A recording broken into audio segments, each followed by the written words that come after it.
Formula One fans, Ferrari is heading to Zandvoort with a fresh package of updates that could shake up the competitive order. And the most intriguing part of the story is a decision made at the last minute back in Maranello. The aerodynamicists had already developed a more elaborate solution for a specific section of the floor, and a more aggressive version has been running in the wind tunnel for some time now. Yet they chose not to bring it. And that's not all, because the first figures from the new engine set to debut at Monza have surfaced, measured directly on the test bench, and there's even a new shell fuel homologated specifically for this power unit.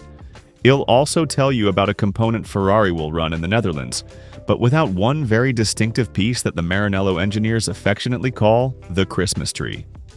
Then there's Lewis Hamilton's bold claim that he can still win the championship, including a revealing admission about the real performance deficit Ferrari has been carrying all season long. And to close things out, official news on the future of Max Verstappen. If you don't want to miss any updates on Ferrari and Formula One, drop a like on the video and subscribe to the channel to stay in the loop. Alright, let's get straight into the detailed analysis. Let's start with the context, because the Dutch circuit could be a real opportunity. Like Hungary, Zandvoort looks on paper like a track where the SF26 could go on the attack, rather than playing defense. In Budapest, the execution was far from perfect, and the updates McLaren brought, combined with a red-hot Lando Norris, contributed to a weekend where Ferrari came away underwhelming. The Dutch circuit is a serious test, a narrow track with high-speed banked corners and almost zero overtaking opportunities, which makes qualifying absolutely critical.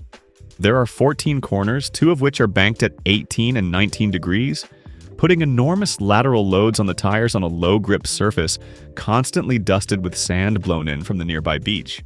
Adding to the challenge is the sprint format, which will cut preparation time to a minimum, with sprint qualifying already scheduled for Friday afternoon.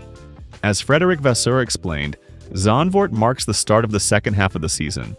Our approach stays the same: tackle one race at a time and focus on ourselves. Well, only have a single free practice session before sprint qualifying, which makes preparation even more critical. Now for the technical detail. The floor introduced in Miami was primarily a new development baseline, and since then the aerodynamicists have continued working on managing airflow along the lateral and underside sections of the car, aiming to find additional downforce while also improving overall efficiency. The Zandvoort step follows the same direction, and the main component will be the floor itself. The two ends of the floor will see the most significant changes, specifically the front section around the channel inlet and the rear diffuser. And here's where it gets really interesting.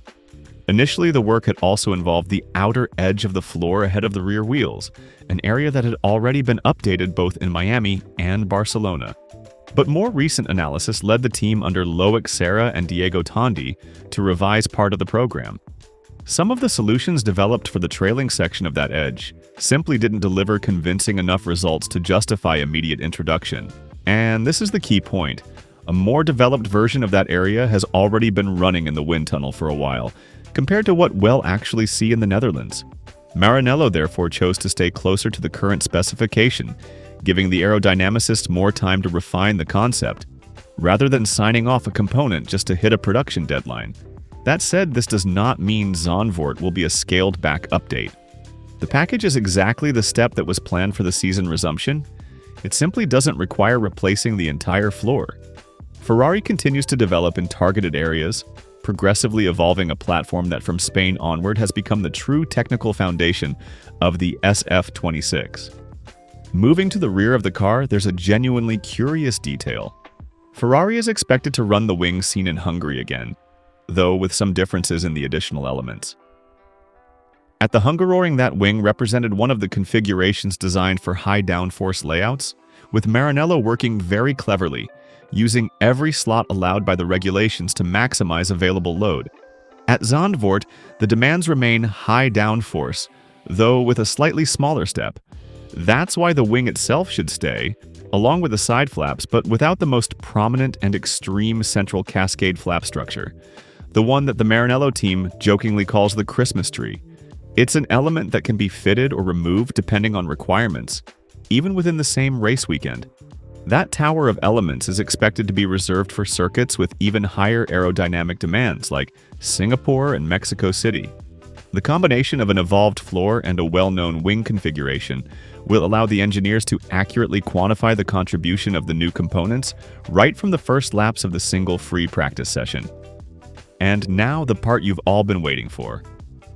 While Sarah's team focuses on aerodynamics, the engine department led by Enrico Gualtieri continues its analysis of the power unit set to debut at Monza.